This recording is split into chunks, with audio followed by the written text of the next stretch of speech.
बिस्मिल्लाहिर्रहमानिर्रहीम। Dear students, 10वीं class की फ़िज़िक्स का चैप्टर नंबर 10 यानी पहले चैप्टर का आज 10वां लेसन है। इसकी एक्सरसाइज हम सॉल्व कर रहे थे। आज कर रहे हैं कंसेप्चुअल क्वेश्चंस। एक्सरसाइज में आप पढ़ेंगे तो आपको ये हेडिंग नज़र आएगा कंसेप्चुअल क्वेश्चंस। इसमें 10.1 एक क्वेश्चन है, if a length of a simple pendulum is doubled what will be the change in its time periods. Simple pendulum जो होता है उसकी लेंथ को अगर डबल कर दिया जाए तो उसके टाइम पीरियड पर क्या असर पड़ता है।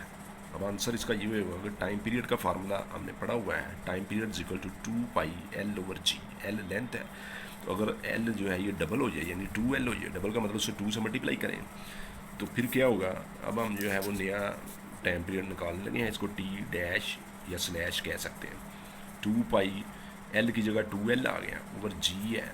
तो अब ये 2 जो है 2 और L दोनों अंडर रूट के नीचे हैं, तो 2 को लहदा कर लिया, L को लहदा कर लिया, तो 2 अंडर रूट जो है ये लहदा हो गया, L ओवर जी उधर ही रह गया। अब इस 2 अंडर रूट को बाहर निकाल लें, 2π को इसके साथ जोड़ें तो ये हो जाएगा 2πL/g अंडर रूट। तो ये हमने देखा कि इस फार्मूले में पहले ही बताया हुआ है कि ये टाइम पीरियड के बराबर है। तो इतना हिस्सा जो है ये टाइम पीरियड के बराबर है, इसलिए इसकी जगह पे टाइम पीरियड का टी लगाया, कैपिटल टी।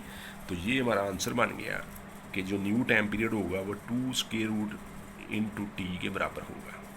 ठीक है, बात समझ गए। यानी उसमें क्या तब्दीली आएगी कि वो जितना टाइम पीरियड था उसको 2 अंडर रूट से मल्टीप्लाई करेंगे तो वो उतना बढ़ जाएगा।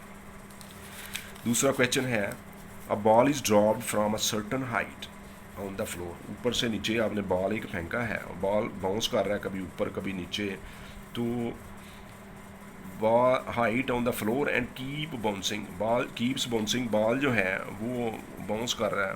As the motion of the ball simple harmonic motion, is the motion of the ball simple harmonic, explain. कहता है कि ये जो ऊपर नीचे कर रहा है बॉल, ये सिंपल हार्मोनिक मोशन होगी कि नहीं होगी। तो हमने पढ़ा था कि सिंपल हार्मोनिक मोशन में रीस्टोरिंग फोर्स का फैक्टर होता है जो कि इस फार्मूले के मुताबिक होता है F directly position to minus x. Displacement की डायरेक्टली पोजिशन होता है, डायरेक्शन मीन पोजिशन की तरफ होती है रिस्टोरिंग फोर्स की। वाइब्रेटरी मोशन होती है, वाइब्रेटरी मोशन का मतलब है कि ये एक फिक्स पॉइंट के गिर्द मोशन होती है। मसलन ये एक फिक्स पॉइंट है, इधर भी मोशन हो रही है इधर भी हो रही है, तो इसको वाइब्रेटरी, जैसे पेंडुलम आगे पीछे करता है और मीन पोजीशन के गिर्द ये हरकत होती है। अब आइए मोशन ऑफ बॉल, ये जो बॉल फेंका था उसमें ये शर्तें पूरी हो रही हैं कि नहीं, हमने ये देखना है। सबसे पहले तो ये देखना है कि ये बॉल जो फेंका ये लीनियर मोशन है, वाइब्रेटरी मोशन नहीं है, क्योंकि एक फिक्स मीन पोजीशन के इर्द गिर्द हरकत नहीं कर रही। अंडर ग्रेविटी है, ग्रेविटी फोर्स के अंडर हो रही है, रीस्टोरिंग फोर्स नहीं है इसमें, इस फार्मूले के तहत काम नहीं हो रहा। और मीन पोजीशन भी कोई नहीं है, क्योंकि बॉल कभी एक जैसे फासले पे नहीं ना होता, कभी ऊपर कभी नीचे, कभी वो बाउंस हो रहा है, कभी कम कभी ज़्यादा। तो सिंपल हार्मोनिक मोशन के लिए जो शराइत हमें चाहिए थी कि ये वाइब्रेटरी मोशन हो, मीन पोजीशन के गिर्द हो, रीस्टोरिंग फोर्स हो, तो तीनों कंडीशन इसमें नहीं पाई जा रही और इस वजह से ये बॉल की जो मोशन है ये सिंपल हार्मोनिक मोशन नहीं है। ठीक है जी। तीसरा सवाल, उसने कहा student performed 2 experiments with a simple pendulum, he or she used 2 bobs of different masses by keeping other parameters constant। कहता है कि ये जो है, ये आपको मैं इधर समझाता हूँ जी, कि एक पेंडुलम है उसका आपने एक बॉब लगाई है, जो मैस होता है इसे बॉब कहते हैं बॉल को, और एक और पेंडुलम है उसने बड़ा बॉब लगाया हुआ, मैस बदल दिया है। तो मैस के बदलने से उसके टाइम पीरियड पर क्या फ़र्क पड़ेगा। तो हम इसको आंसर यूँ देंगे कि टाइम पीरियड का फार्मूला है 2πL/g का स्क्वायर रूट। अब इस फार्मूले के अंदर m तो कहीं भी नहीं है, m मैस होता है, तो मैस का है ही नहीं है इसमें, तो इसके ऊपर वो टाइम पीरियड डिपेंड नहीं करता। Does not depend upon mass of ball because time the formula of time period has does not describe mass. तो मैस के तब्दील करने से टाइम पीरियड के ऊपर कोई फ़र्क नहीं पड़ेगा, because it does not depend on mass. ये इसका आंसर है। कंसेप्चुअल क्वेश्चन में चौथा क्वेश्चन है, what types of waves do not require any material medium for their propagation.